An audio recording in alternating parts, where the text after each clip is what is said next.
Ya. Dan juga kita harus cinta sama siapa? Sama orang soleh. Kita nggak bisa nyampe langsung kepada Rasulullah Sallallahu Alaihi Wasallam kalau nggak melalui aulianya Allah, orang-orang soleh seperti yang kita haulin, Habib Hasan bin Ahmad Baharun, wali besar. Bahkan dikatakan beliau ini termasuk wali abdal. Sahabat, wali abdal. Wali abdal ini dahsyat ya. Ada pembagiannya juga. Jadi aulianya Allah nih ada pemimpinnya. Ada Gutbul Agtab. Ada lagi nanti di bawahnya Autad, ada lagi Abdal. Itu para aulia nggak kosong. Kalau mereka nih udah kagak ada, itu gunung, mau gunung di mana tempat lagi bakal terbang, mau gunung Sahara lagi. Bumi ini udah bisa marah-marah, ngamuk bumi. Kalau nggak ada mereka orang, sebab kita punya maksiat, sebab kita punya dosa yang nggak pernah kita sadarin kita punya dosa. Ya, jadi setiap zaman nggak kurang. Kalau zaman Rasulullah soleh, kita mau nyari sesuatu yang jelek, buruk, itu susah. Susah, sampai susah nyari. Bahkan sampai kita nyari yang haram, riba, susah. Di zamannya Rasulullah Sallallahu Alaihi Wasallam. Zaman Rasulullah terus para sahabat, Sayyidina Abu Bakar, Sayyidina Umar, Sayyidina Uthman, Sayyidina Ali, Sayyidina Hasan wal Husain terus. Itu kaum generasi-generasi terbaik. Terus ke bawah. Masuk ke zaman kita. Kebanyakan orang-orang zalim. Kebanyakan orang-orang syar. Kebanyakan orang-orang yang fasad, yang buruk mereka. Nggak mengenal dia punya agama. Nggak mengenal dia punya nabi. Maka di situ agama orang soleh akan menjadi asing. Akan menjadi asing di mata kita. Orang soleh kok begini?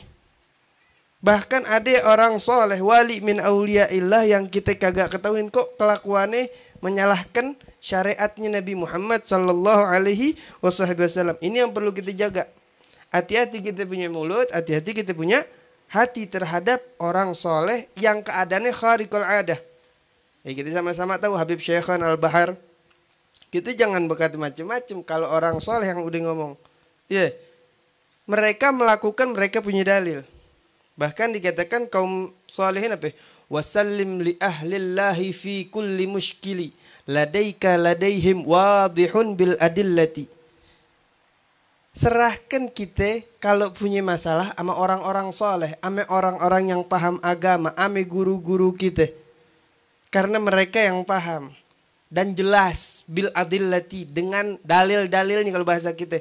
Kenapa kok harus begini, Beb? Nanti dijawab karena, nah itu ibarat dalil. Karena ente begini. Ente harusnya begini. Nanti dikasih tahu kita diarahin. Kalau ngejeledak sakit gak? Sakit. Bangun. Jangan diem di dalam sakit itu, harus bangun, bangkit. Jangan aduh sakit, nangis, terus nangis. Bablas akhirnya. Jangan, bangkit. Kita harus bangkit. Kita pengen jadi orang yang paling dekat sama Nabi Muhammad, tapi kita nggak kepengen mengamalkan apa yang diamalkan oleh baginda Nabi Muhammad Sallallahu Alaihi Wasallam. Dalam satu kisah ada di zaman Syekh Abdul Qadir Al-Jailani. Beliau ini masih muda nuntut ilmu, dahsyat nuntut ilmunya.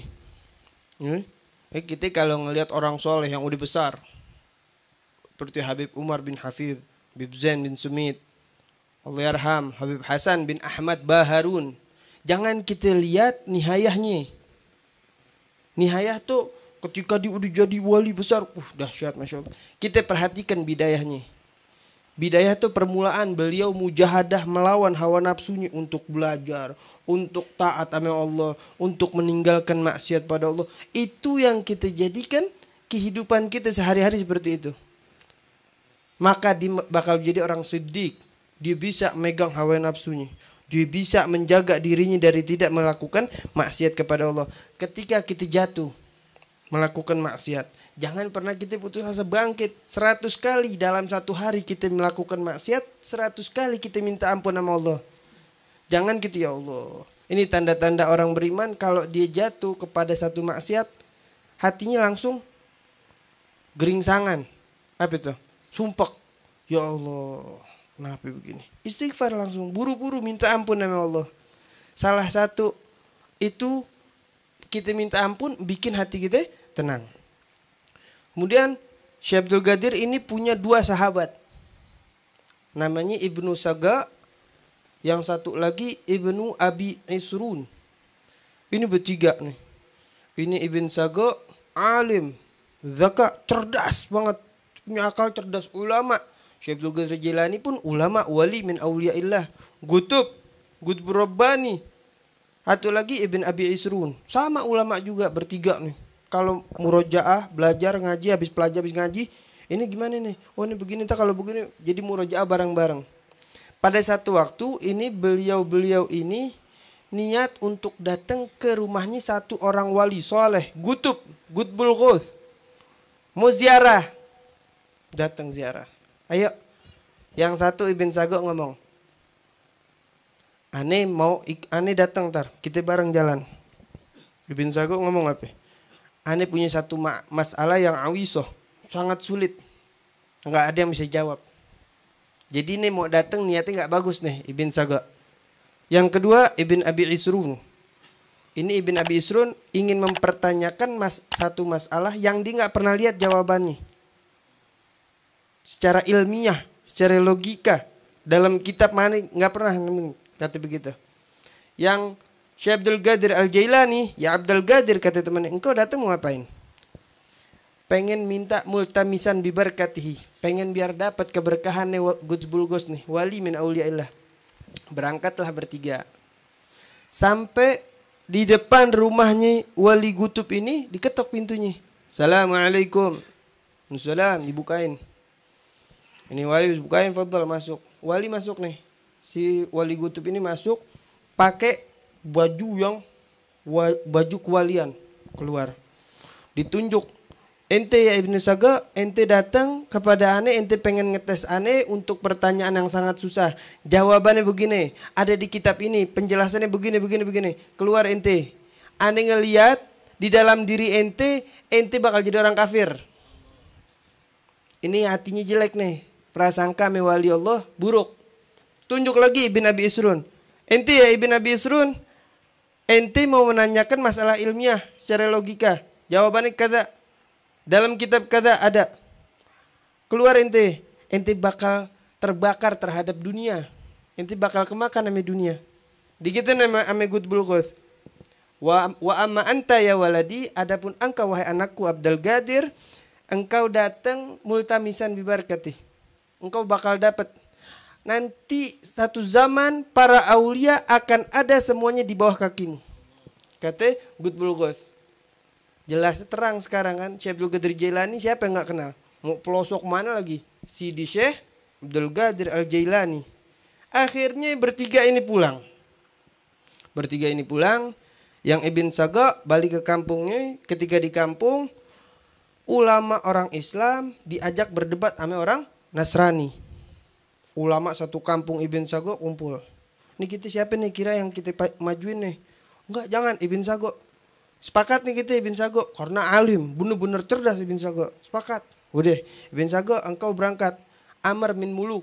Perintah daripada raja. Zaman kerajaan. Berangkat Ibn Sago. Berangkat ketika masuk kampung Nasrani. Beliau ini ngeliat seorang perempuan yang cakep.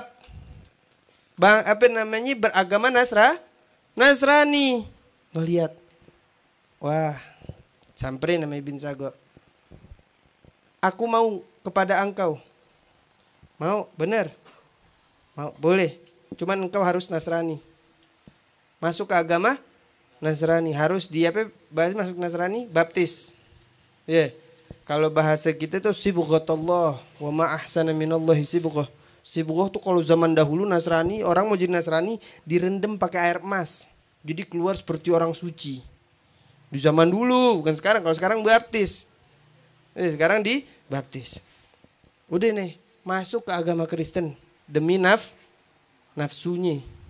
Buruk hati bakal berkepanjangan dalam kehidupan setiap manusia. Buruk hati kepada wali akan berkepanjangan. Di mana tempat?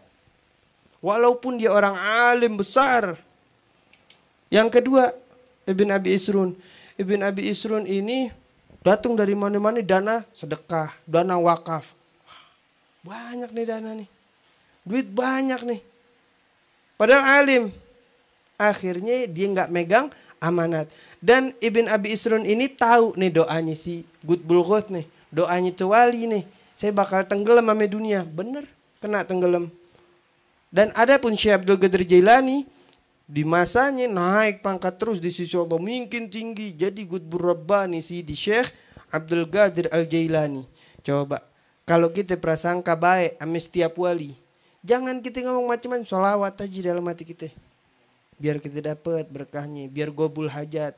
Apalagi kalau wali-wali yang jazab. Kita gak bisa sembarangan ngomong pan. Iya. Kata orang dulu. Apa kalau kita minta doa. Doa enak saya biar encer palanya. Biar encer otaknya. Akhirnya tabrakan. Encer palanya kelindes. Doa dalam hati kalau ketemu yang seperti itu. Doain dalam hati. Mudah-mudahan saya dekat. Saya kenal dengan berkahnya nih wali. Biar diijabah saya punya doa. Keluarga saya dikasih sehat. Kalau dekat begitu minta. Mumpung dekat. Iya. Oleh karenanya kalau kita kenal sama orang soleh. Insya Allah gak akan ditinggal ya. Iya. Gak akan ditinggalin. Mudah-mudahan kita termasuk menjadi pecinta para wali-wali Allah. Mudah-mudahan kita dikumpulkan bersama mereka. Mudah-mudahan kita dicatat oleh malaikat termasuk yang mengikuti jejak mereka orang. Amin, amin, ya rabbal alamin.